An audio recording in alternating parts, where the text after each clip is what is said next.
오늘 제목을 한번 같이 읽겠습니다. 시작. 발락과 발람을 통해 배우는 하나님. 맥추감사주일입니다. 여러분, 맥추감사주일은 구약의 절기를 신약시대에 우리가 다시 지킨다라는 의미를 넘어서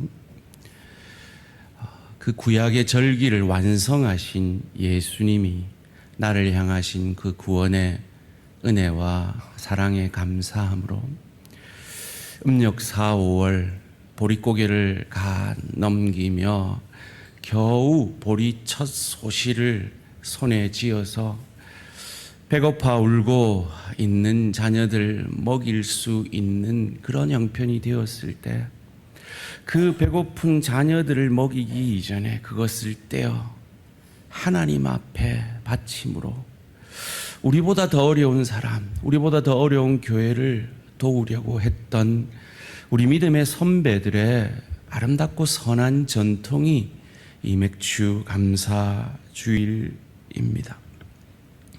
도대체 우리가 믿는 하나님이 어떤 하나님이기에 우리의 믿음의 선배들은 이 아름다운 맥추 감사주일의 전통을 내 자식이 배고파 울고 있는데도 지킬 수가 있었을까요?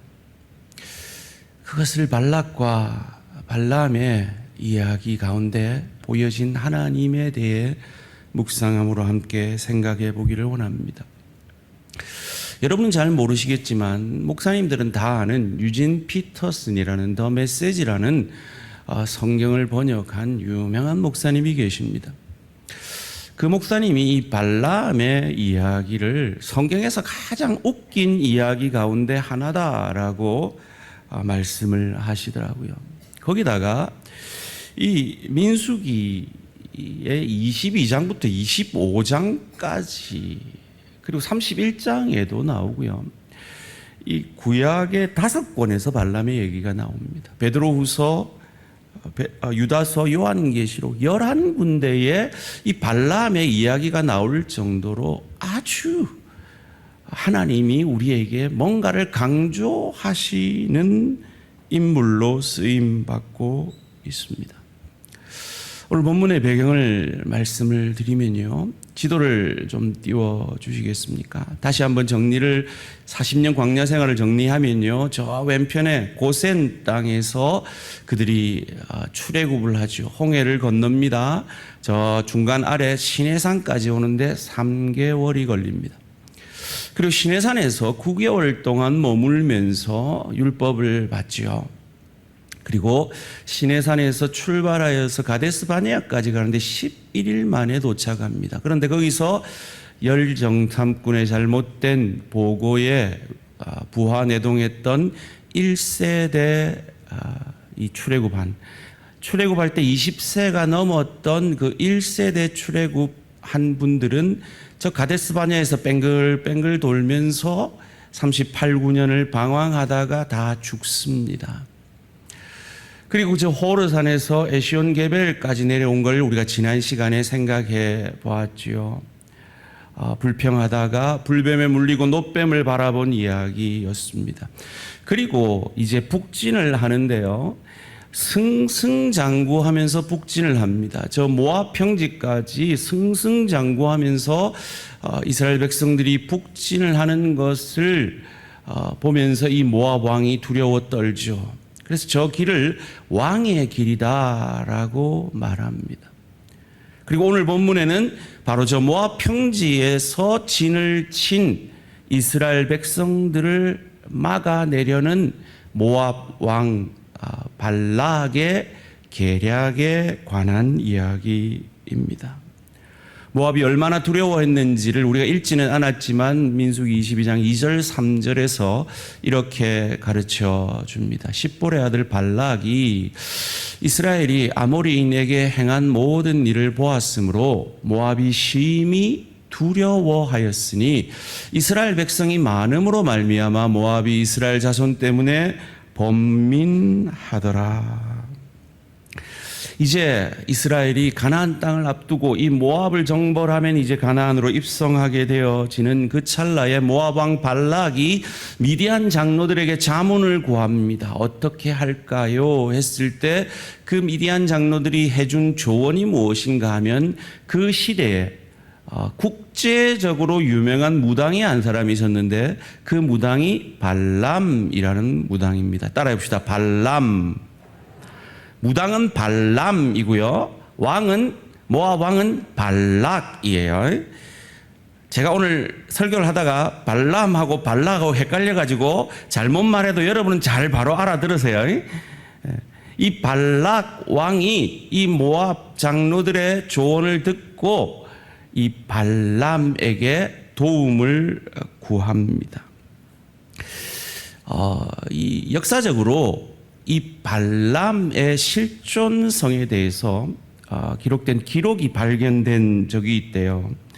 요르단의 데이르 알라 지역에서 1967년에 발견됐는데요. 그곳에서 부올의 아들 발람이 하나님의 선견자, 신들의 선견자였다라는 기록이 발견되었다고 합니다. 사진을 보여드리면요, 바로 이런 자료라고 해요. 그만큼 저런 자료가 아직 남아있을 만큼 유명한 무당이었던 것이죠. 그가 사는 땅은 아람 왕 부돌 사람이라 그랬습니다.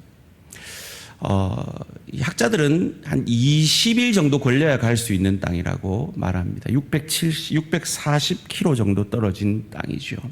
그곳에는 아주 용한 무당들이 많았대요. 그 중에서 가장 유명한 무당이 발람이었던 것이죠. 왜 이 모압 왕이 전쟁 준비를 해도 모자랄 판에 지금 무당을 찾아서 도움을 구하고 있는가? 이미 알고 있는 거죠.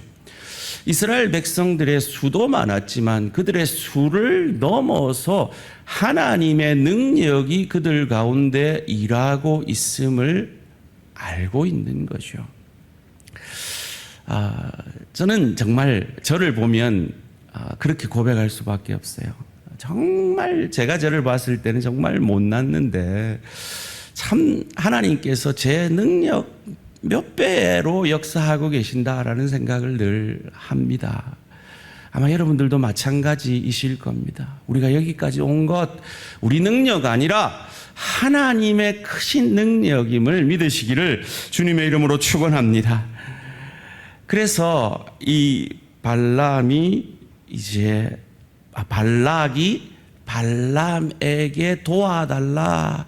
저 이스라엘 백성들을 당신의 능력으로 저주해달라라고 재물을 가지고 신하들을 그 21길로 보냅니다. 6절, 7절 말씀입니다.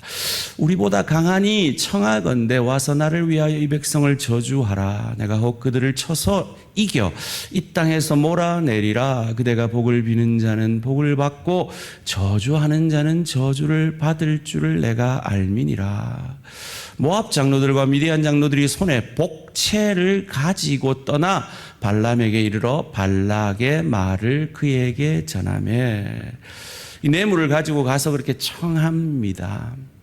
이때 이 발람이 그래 기도해 볼게 라고 하죠.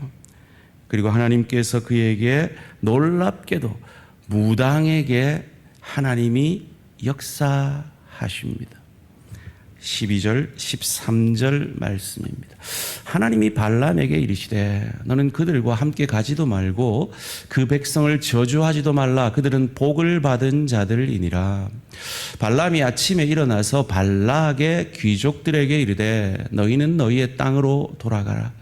여호와께서 내가 너희와 함께 가기를 허락하지 아니하시느니라. 하나님의 응답을 받고 돌아가라 합니다. 쫓아내지요. 그런데 발락이 포기를 안 합니다. 이번에는 백지 수표 한 장 끊어가지고요, 더 높은 귀족들에게 그 백지 수표를 가지고 가라 합니다. 18절, 19절 말씀입니다. 발람이 발락의 신하들에게 대답하여 이르되 발락이 그 집에 가득한 은금을 내게 줄지라도 내가 능히 여호와 내 하나님 말씀을 어겨 덜하거나 더하지 못하겠노라. 그런즉 이제 너희도 이 밤에 여기서 유숙하라. 여호와께서 내게 무슨 말씀을 더하실는지 알아보리라. 20절 말씀, 밤에 하나님이 발람에게 임하여 이르시되 그 사람들이 너를 부르러 왔거든 일어나 함께 가라. 그러나 내가 내게 이르는 말만 준행할지니라. 그럼 이 구절이 아주 난제입니다. 해석하기에 아주 난제이시오. 가지 말라 하셨던 하나님이 왜 두 번째 높은 관료들과 백지수표 끊어가지고 온 그들의 청에는 가라 하셨느냐 하는 것입니다. 발람이 말하죠. 너희 왕의 그 은금을 다 줄지라도 나는 안 간다. 이렇게 튕깁니다. 이걸 옥하는 목사님이 이렇게 해석을 하더라고요. 내가 아파트 10채를 줘봐라. 내가 그 일을 하나. 라고 말하는 사람은 아이고 제발 내가 아파트 한 채라도 있었으면 좋겠네 라고 생각하는 사람이 그렇게 얘기한다는 거예요.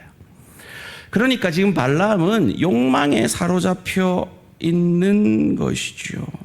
돈에 의해서 움직이는 사람입니다. 하나님 벌써 말씀하셨잖아요. 가지 마라, 저주하지 마라 하셨잖아요. 그런데 다시 묻는 건 그 좀 뜻 좀 바꿔줘서 내 좀 부자 되게 안 해줄래요? 라고 쪼르는 것이죠. 그리고 이어지는 이야기가 유진 피터슨이 말한 가장 우스운 신화 같은 이야기가 나옵니다. 나귀를 타고 길을 떠나죠. 그 시대 나귀는 고관 대장만 탔었대요. 대접을 잘 받고 있는 겁니다. 그런데 그 길에서 나귀가 하나님의 사자가 칼을 빼들고 서 있는 것을 보게 됩니다. 오늘 본문 23절 24절 말씀입니다. 나귀가 여호와의 사자가 칼을 빼어 손에 들고 길에 선 것을 보고 길에서 벗어나 밭으로 들어간지라.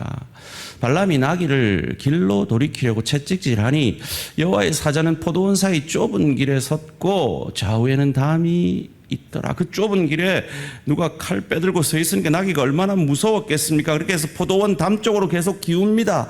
때립니다. 또 담 쪽으로 갑니다. 2번 때립니다. 또 담 쪽으로 갑니다. 3번 때립니다. 그러자 나귀가 입이 열립니다. 30절 말씀, 나귀다 생각하고 한번 같이 읽습니다. 시작. 나귀가 발람에게 이르되 나는 당신이 오늘까지 당신의 일생 동안 탄 나귀가 아니냐. 내가 언제 당신에게 이같이 하는 버릇이 있었더냐. 그가 말하되 없었느니라. 이 발람이 놀라지도 않습니다. 나귀가 얘기를 했는데 대화를 막 하고 있습니다. 그때 이 대화 중에 발람의 눈이 뜨여져서 그 여호와의 사자가 보입니다. 31절 말씀입니다. 그때 여호와께서 발람의 눈을 밝히심에 여호와의 사자가 손에 칼을 빼들고 길에 선 것을 그가 보고 머리를 숙이고 엎드리니, 그리고는 놀라서 아이고 잘못했습니다. 돌아갈게요 합니다. 이를 통해서 뭘 알 수 있습니까? 그가 대의를 위해서 사는 사람이 아니라 자기 이익을 위해 사는 사람인 것을 바로 꼬리를 내리는 모습을 통해 보게 되죠. 34절 말씀입니다. 발람이 여호와의 사자에게 말하되 내가 범죄하였나이다. 죽이려고 하니까 이제 꼬리를 내린 거죠. 당신이 나를 막으려고 길에 서신 줄을 내가 알지 못하였나이다. 당신이 이를 기뻐하지 아니하시면 나는 돌아가겠나이다. 원래 첫 번째 응답에서 알고 있었던 거죠. 그런데 자기 욕심 때문에 끊임없이 다시 물었고 그의 하나님이 가라 하신 거죠. 자, 그렇다면 이 난제, 이 성경을 읽을 때마다 해결되지 않는 이 난제, 왜 하나님이 처음에는 가지 말라 했다가 왜 2번째는 가라 하셨을까? 그리고 가라 했으면 그냥 잘 가게 하지 왜 하나님의 사자는 칼을 빼고 그를 죽이려 기다리고 있었을까 하는 것입니다. 여러 자료들을 찾아봤고 설교들을 들었는데요, 한 여러 설들 중에 그래도 납득이 될 만한 3가지 이유를 소개해 드리고자 합니다. 첫 번째 이유는요, 이 부름을 받은 자라면 누구나 경험하는 이런 고난의 시간이다라는 이론입니다. 사실 저는 이 이론에는 동의는 되지 않습니다만은 소개합니다. 야곱도 가나안으로 돌아가라 하나님 명령을 받았고 하나님과 씨름했는데 환도뼈를 다쳤죠. 모세도 출애굽하러 가라 했다가 이 할례 문제로 죽을 뻔했던 것처럼 우리가 사명을 따라갈 때에 반드시 어려움이 있다라는 이론인데 이것은 발람에게는 좀 적용하기가 어려운 이론이 아닐까 생각을 해 봅니다. 두 번째 이론은 이 성경 해석적으로 해석하는 건데요. 발람은 하나님이 해주신 말씀을 정확하게 따르지 않았다는 거죠. 자기가 원하는 대로 선택해서 순종했다라는 것입니다. 그 이유가 20절인데요. 밤에 하나님이 발람에게 임하여 이르시되 그 사람들이 너를 부르러 왔거든. 여기서 왔거든 임이라는 이 조건 접속사가 있습니다. 왔거든 일어나 함께 가라. 그러나 내가 내게 이르는 말만 준행할지니라. 사람들이 부르러 오면 가라 했는데 발람은 오지도 않았는데 자기가 갔다라는 것이죠. 그래서 하나님의 사자가 그를 치료했다라는 것입니다. 일리 있는 해석 같습니다. 저는 그런데 이 세 번째 해석이 가장 타당한 해석이 아닐까 생각을 합니다. 하나님이 말씀하시는 것과 그 실제 내용은 다르다라는 거죠. 이것을 좀 어려운 말로 명시적 메시지와 암시적 메시지가 다르다라는 것입니다. 뭐 그렇게 어려운 얘기도 아닌 게요. 여러분 되게 잘난 척하는 사람한테 여러분 뭐라 그럽니까? 아이고 잘났어 정말 이러잖아요. 그때 아이고 당신은 너무 핸섬합니다. 당신은 너무 뷰티풀합니다 라는 말입니까? 아이고 재수 없다라는 말입니까? 재수 없다라는 말이죠. 그처럼 하나님이 가라 하신 것은 그래 가서 제발 내 뜻을 이루라 하는 것이 아니었다는 거죠. 이것을 옥하는 목사님은 이렇게 해석합니다. 네가 그렇게 돈 때문에 가고 싶냐? 그래 가봐라. 가봐라 그래. 좋은 일 생기겠다. 가봐라. 이렇게 하신 말씀이라는 것이죠. 매튜 헨리라는 유명한 주석가는 그래서 이런 해석을 합니다. 하나님은 자기 자녀를 사랑하기 때문에 기도를 안 들어주실 때가 있다. 하나님은 악한 자가 달라고 할 때 들어주심으로 그 응답이 심판이 되게 하실 때가 있다라고요. 그렇게 고집해가지고 자기가 원하는 것 얻었죠. 이스라엘 백성들이 그렇게 왕 달라고 해서 왕을 얻었잖아요. 그런데 그것이 그들을 쇠약하게 했죠. 시편 106편 15절이 그 고백을 하고 있는 겁니다. 그러므로 여호와께서는 그들이 요구한 것을 그들에게 주셨을지라도 그들의 영혼은 쇠약하게 하셨도다. 여러분 기도 정말 두렵고 떨림으로 잘 해야 합니다. 이처럼 탐욕으로 이 발락 왕의 요구에 응했던 이 발람에게 다시 한번 하나님이 주의를 주고 보냅니다. 35절 말씀입니다. 여호와의 사자가 발람에게 이르되 그 사람들과 함께 가라. 내가 내게 이르는 말만 말할지니라. 발람이 발락의 고관들과 함께 가니라. 그리고 발락 왕의 환영을 받죠. 그런데 하나님이 그에게 축복의 말만 하게 합니다. 장소를 3번이나 바꿔가면서 여기서도 해봐라 저기서도 해봐라 하는데 계속 축복의 말만 합니다. 7 제단을 쌓습니다. 그것은 이방 신에 대한 제사죠. 하나님은 한 분이시니 한 제단만 있으면 되는데 그는 7 제단을 쌓아서 어떤 신이라도 내게 힘이 되어달라고 하는 우상을 섬기는 무당이었기 때문입니다. 그런데 하나님은 그의 입에 이스라엘을 향한 축복의 말씀만 부어줍니다. 해필 그 장소가 모세가 고별 설교를 했던 비스가 산이었어요. 그리고 그의 입에 마지막으로 부어준 축복의 말씀이 바로 이 말씀입니다. 함께 민수기 24장 17절 말씀 함께 읽습니다. 시작. 내가 그를 보아도 이때의 일이 아니며 내가 그를 바라보아도 가까운 일이 아니로다. 한 별이 야곱에서 나오며 한 규가 이스라엘에게서 일어나서 모압을 이쪽에서 저쪽까지 쳐서 무찌르고 또 셋의 자식들을 다 멸하리로다. 좀 띄워주시고요. 한 별이 야곱에서 나온다라고 예언합니다. 여기서 별이 단수로 쓰일 때는 왕을 상징한대요. 그리고 한 규가 이스라엘에게서 일어난다 그랬습니다. 이 규는 이 왕이 짚고 다니는 지팡이를 들고 다니는 지팡이를 이야기합니다. 왕이 오실 거라는 거죠. 그런데 이 왕이 셋의 자식들을 다 멸할 거라고 예언합니다. 이것도 아주 난제입니다. 이 셋은 아담의 셋째 아들 셋이 아닙니다. 노아의 아들 셋도 아닙니다. 신학자들은 이 셋은 바로 이 모압 족속의 기원과 관련된 인물이라고 해석을 합니다. 더 설명을 할 수 있지만 시간 관계상 그렇게만 이해를 하시면 되겠습니다.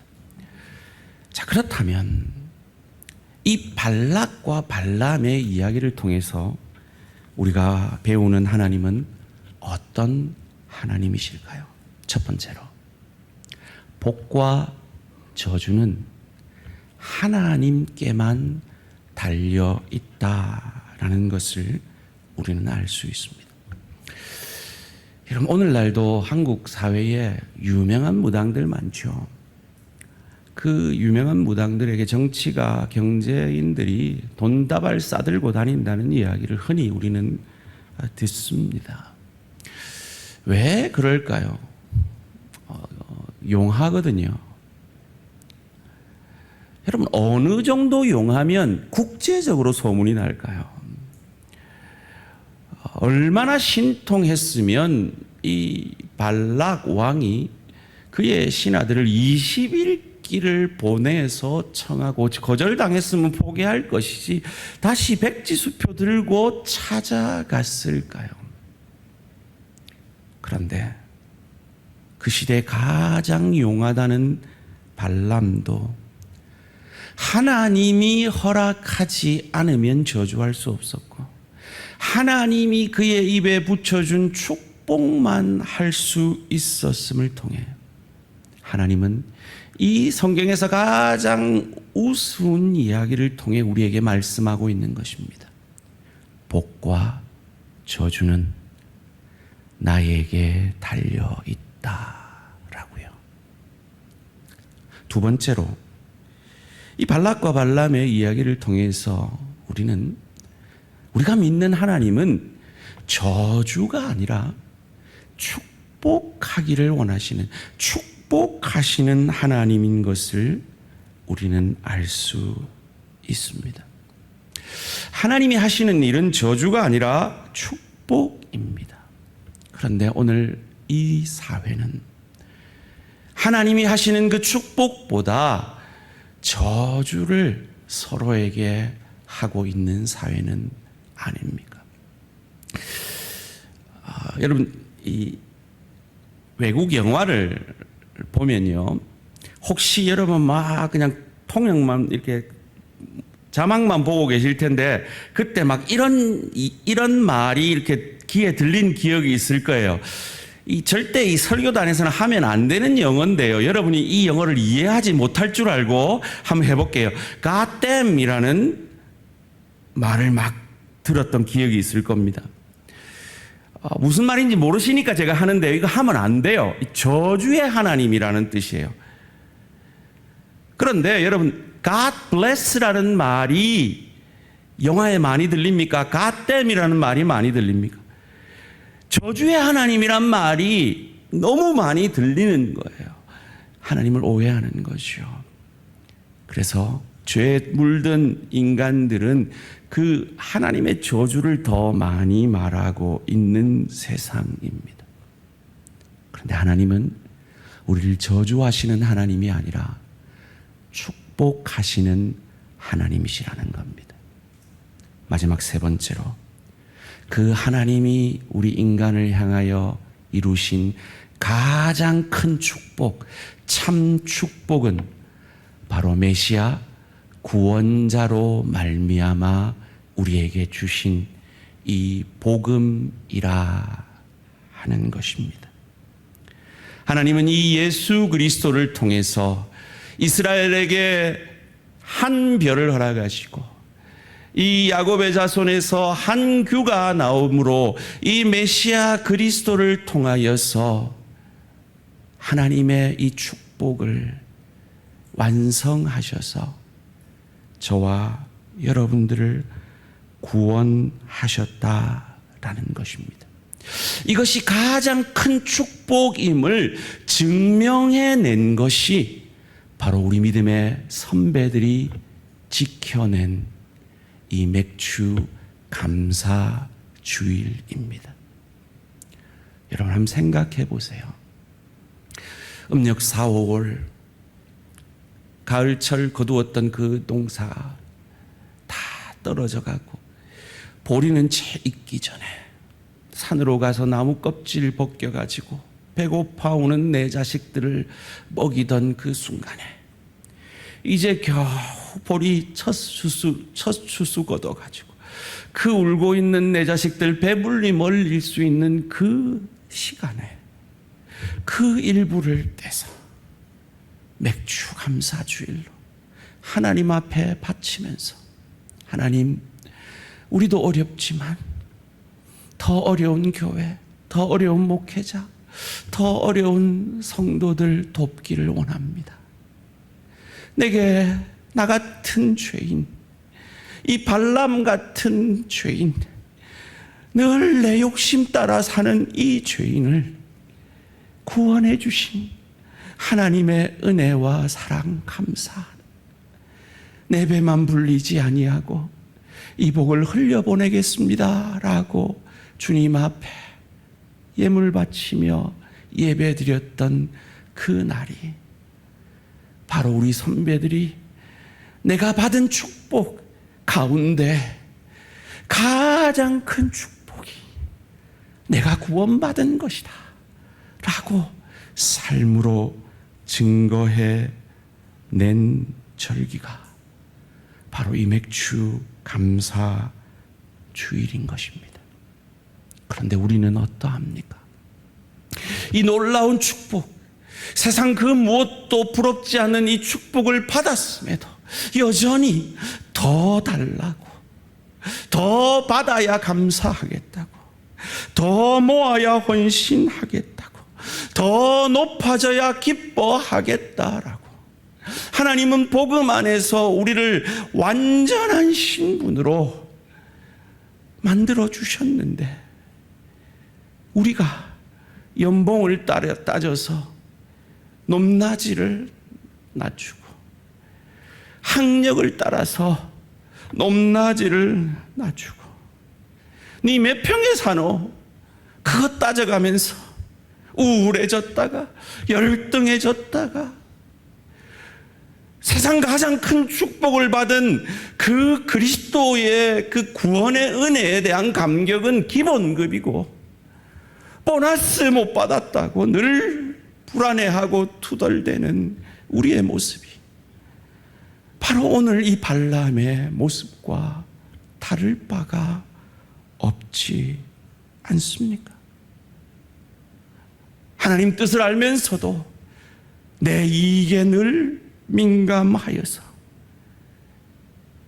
너무나 많은 것을 받았고 누리고 있으면서도 더 달라 하며 나누기를, 섬기기를 주저하는 우리들, 그런 우리들에게 우리가 받은 이 구원의 축복이 세상 가장 큰 축복인 것을 어린 새끼들이 배고파 울고 있는 그때에도 처음 거둔 그 보리 양식을 내 자식 배부르게 하는데 다 쓰지 아니하고 하나님 앞에 바치며 이 은혜 나만 누릴 수 없습니다. 주의 교회를 위해, 하나님 나라를 위해, 더 어려운 지체들을 위해, 이웃을 위해 사용해달라고 바쳤던 이 맥주 감사 주일이야말로 우리가 얼마나 큰 축복을 받은 자이며 그 축복에 반하여 우리가 얼마나 발람같이 살고 있는 자인 것을 보여주는 절기가 아닌가 생각해 봅니다. 그런 우리를 위해 한 별이 야고보에게서 나왔습니다. 그런 네 배가 신인 나 같은 죄인을 위해 한 왕이 이스라엘에게서 나왔습니다. 그분이 우리가 아직 죄인 되었을 때, 하나님과 원수 되었을 때 나를 위해 밥이 되어 주신, 나를 배불리게 하기 위해 죽어 주신 예수 그리스도이십니다. 그 주님의 은혜를 진심으로 감사했던 우리의 믿음의 선배들처럼 이 절기를 또 하나의 절기로 보내지 아니하고 발람 같은 나의 마음을 돌이키며 발람의 길에서 돌이켜 복의 통로, 은혜의 통로로 서가는 저와 우리 모든 성도님들 되시기를 주님의 이름으로 축원합니다. 그래서 이 발람이 어떻게 됐을까요? 25장에 이 발람이 저주는 못하고 귓속말로 악한 꾀를 내어 이스라엘 백성들이 모압의 우상을 섬기는 장기들과 행음함으로 엄청난 희생을 치릅니다. 그로 인해 그는 백지수표를 받았으니 아마 떵떵거리며 이 땅을 잘 살았을 겁니다. 그런데 31장에 보면 그는 모압과 함께 죽임을 당합니다. 이것이 인생 아닙니까? 저는 우리 믿음의 선배들의 모습을 오늘 설교 말씀을 보면서 떠올렸습니다. 사랑하는 성도님들, 얼마나 더 벌어야 이 맥주 감사 주일에 좀 더 섬기겠습니까? 인플레이션을 고려해서 이 지구상에 제일 부자였던 록펠러라는 사람에게 기자가 물었죠. 얼마나 더 벌어야 만족하겠냐고. 그가 했던 말 기억나십니까? 옛날에 제가 가르쳐 드렸는데 한번 더 해볼까요? Little bit more. 한번 따라해 보세요. Little bit more. 조금만 더 벌면 다 우리가 그러고 있잖아요. 우리가 모압, 우리가 발람이잖아요. 그런데 저희 믿음의 선배들, 저희 부모님들은 저희에게 찌꼬리만한 용돈 주면서 10의 1을 가르쳤습니다. 주일 성수를 가르쳤어요. 저희 아버지는요, 9시에 주일학교 갔다 오면 어른 예배할 때 집에 와서 성경 읽으라고요. 제가 그렇게 좋아하는 만화 영화 볼 시간에 테레비 코드를 뽑아갔어요. 그렇다고 제가 포기하나요? 세탁기에 있는 코드를 들고 와서 기필코 봤어요. 그런데 다시 세탁기에 꼽아놔야 되는 거 깜빡하고 죽도록 혼났어요. 너무하잖아요. 무슨 아빠가 이래요? 너무하잖아요. 자녀가 배고파 울고 있는데 무슨 맥주 감사 주일이냐고요. 근데 생각해 보세요. 우리 부모들이 그렇게 먼저 그 나라와 그 의를 구했기 때문에 우리가 여기에 있는 거예요. 우리가 이만큼이라도 믿음이 자라난 거예요. 그런데 우리는 어떻습니까? 시험 있지? 그래. 오늘 공부해라. 우리는요, 12시까지 공부 못했어요. 12시 땡 지나야 시험 공부했어요. 그러다 잤지만, 그렇게 우리 부모님들은 네가 성적 못 받아도 된다. 하나님 앞에 바로 살아야 된다 가르치셨어요. 우리 교회 전설 같은 얘기가 있잖아요. 여기 계신 집사님 아들인데 전교 1등 하는 친구가 서울대 의대 가야 되는데 여름 수련회 간다 하니까 학교가 뒤집혔다는 거 아니에요. 근데 수련회를 갔어요. 우리는 그렇게 가르쳤어요. 그래서 우리가 있은 거예요. 근데 우리는 애들 어떻게 가르쳐요? 주일날 좀 늦잠 자면 아유 그래 뭐 온라인 들이지 뭐. 엄마 나 교회 안 갈래. 그래. 학교 안 갈래 하면 그래 하나요. 사랑하는 성도님들, 왜 이 다음 세대가 위기일까요? 우리가 맥주 감사주의를 지켰던 우리의 선배들과 너무나 믿음의 색깔이 달라졌기 때문은 아닐까요? 그럼 저는 초등학교 때 아람단이라는 걸 했어요. 베레모 탁 쓰고요. 단복 탁 입으면 멋있었어요. 근데 한 번도 아람단 여행을 못 갔어요. 왠지 아세요? 주일날만 갔거든요. 수학여행도 못 갔어요. 주일날만 갔거든요. 우리 부모들은 그렇게 가르쳤어요. 그래서 제가 이 자리에 있는 거예요. 여러분 성경학교를 합니다. 순회를 합니다. 그럼 어떻게 하시겠습니까? 그 자녀들을 위해서 헌신해 주시기를, 모범을 보여주시기를 주님의 이름으로 축원합니다. 한번 따라해 봅시다. 내가 하나님이라면 하나님은 내일 하십니다. 믿으십니까? 맥주 감사주의를 지켰던 우리 믿음의 선배들은 이거 확실히 믿었어요. 그래서 우리를 그렇게 가르쳐 주셨어요. 그렇게 모범을 보이셨어요. 우리도 이 발람의 길에서 돌아서서 맥주 감사주의를 지켰던 우리 믿음의 선배들의 자리까지 자라가는 저와 우리 모든 성도님들 되시기를 주님의 이름으로 축원합니다.